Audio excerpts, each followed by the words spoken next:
कृष्ण कन्हैया लाल की। तो आइए श्रीमद् भागवत में कथा आती है राजा भरत की। राजा भरत हुए, बड़े सत्यवादी राजा हुए।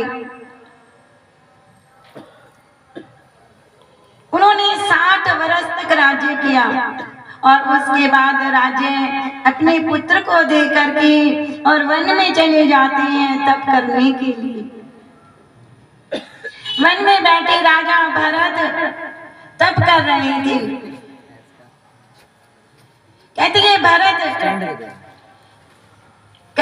भरत जो कहे ये बहुत बड़े तपस्वी त्यागी संत जैसे राजा हैं। तो एक बार क्या हुआ, भरत ने देखा एक मृग का बच्चा और जल में डूब रहा है। तो दया आई। हर जीव पर दया करनी चाहिए। दया धर्म का मूल है, पाप मूल अभिमान। तुलसी दया न छोड़िए, जब लग घट में प्राण। राजा ने उस बच्चे को बाहर निकाला और उसकी सेवा करने लगे। हरी हरी घास ला करके उसे खिलाते हैं।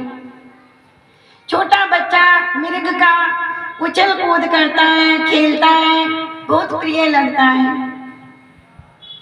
अब राजा का उसमें मोह हो गया। तो राजा ध्यान में बैठे हैं, बच्चा खेल रहा है। धीरे से मृग का झुंड आया और वो बच्चा उन झुंड में चला गया। राजा बड़ा चिंतित है, पता नहीं किसी जंगली जानवर ने उसे खा लिया होगा, वो भूखा होगा, प्यासा होगा, ऐसे चिंतन कर रहा था राजा। कहते ना अंतमति सो गति। अंत में मृग में ध्यान रह गया राजा से। ये बहुत बड़ी गलती हुई। जीव की सेवा तो करो पर मोह मत करो। आजकल लोग कुत्तों को घर में रखते हैं, कुत्ते से मोह हो जाता है। कुत्ते में मोह होगा तो मरने पर कुत्ता ही बनना पड़ेगा। अच्छी बात है? नहीं। हर जीव की सेवा करो पर उससे मोह मत करो। राजा से ये गलती हुई और मरने पर उन्हें मृग बनना पड़ा। अब मृग योनि में भी उसे आत्मज्ञान है कि तू बहुत बड़ा राजा भरत राजा था। राजा भरत के नाम से हमारे देश का नाम भारत देश पड़ा। तो राजा मृग योनि में भी उसे ज्ञान है तो कुछ नहीं खाते। जल्दी उस योनि से प्राण निकल गए। पुण्यों के प्रताप से फिर एक ब्राह्मण के घर जन्म हुआ। वहां भी उनका नाम रख दिया भरत। अभी भी उसे ज्ञान है कि तू सत्यवादी सम्राट राजा था। अब वहां पर भरत किसी से मोह नहीं करता है। जहां बिठाया बैठा रहा तो उसे कहने लगे जड़ भरत। खाने को दिया तो खा लिया, भगवान के ध्यान में रहता है।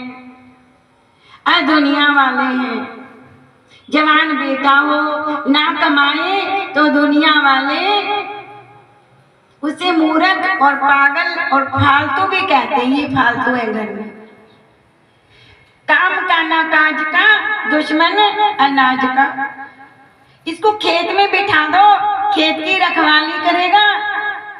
अब बताओ, भगवान का भक्त है, खेत की रखवाली करेगा? और बिठा दिया। और भरत वहां जाकर भी कहने लगा राम की चिड़िया, राम का खेत, खाओ मेरी चिड़िया भर भर पेट। सब कुछ भगवान का है। भाइयों ने सोचा अरे ये तो यहाँ भी गड़बड़ करता है, इसको यहीं पड़ा रहने दो। अब भरत कहने लगे अच्छा हुआ, घर में तो चिक चिक बाजी होती है, भजन अच्छे से नहीं होता और अच्छा हुआ भगवान ने मुझे एकांत दिया और मैं यहाँ बैठकर आराम से भजन करूंगा।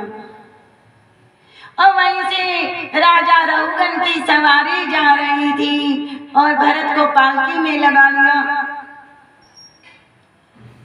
अब भरत ने राजा रहुगन को ज्ञान दिया, जो कर नहीं सकता प्रेम इंसान से, वो क्या करेगा प्रेम भगवान से। राजा रहुगन को भी ज्ञान हो गया, उन्होंने वही पालकी छोड़ दी और नंगे पैर काशी जी चले गए। देखो, एक संत की संगति, एक भगवान के भगत की संगति आंखें खोल देती है। जन्म दुखम जरा दुखम जाया दुख है पुने पुने, अंत काल महादुखम तस्मात् जागरहि जागरहि।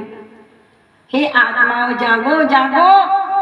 जन्म के समय कितनी पीड़ा होती है, मरते समय कितनी पीड़ा होती है। तो इस प्रकार समय के रहते जागो। अगर समय के रहते नहीं जागा तो क्या कहा, प्रोदीप्ते भवने जय कूपे खन्नम परतूद में कीदृश है। भवन में आग लगने के बाद कुआं खोदे, आग बुझाए तो कहाँ की बुद्धिमानी है। हमें जो करना है अपने जीवन का उद्धार मुक्ति का उपाय हमें समय के रहते रहते करना है। अब भरत को दूसरे नगर के लोग पकड़ ले गए और बलि चढ़ाने लगे। भगवान के भक्तों की काली माँ कभी बलि नहीं लेती है और काली माता प्रकट हो जाती है मूर्ति में से और अपने भक्त को हृदय से लगा लिया भरत को और दुष्टों का संहार कर दिया। बोलो वृंदावन बिहारी लाल की, कृष्ण कन्हैया लाल की।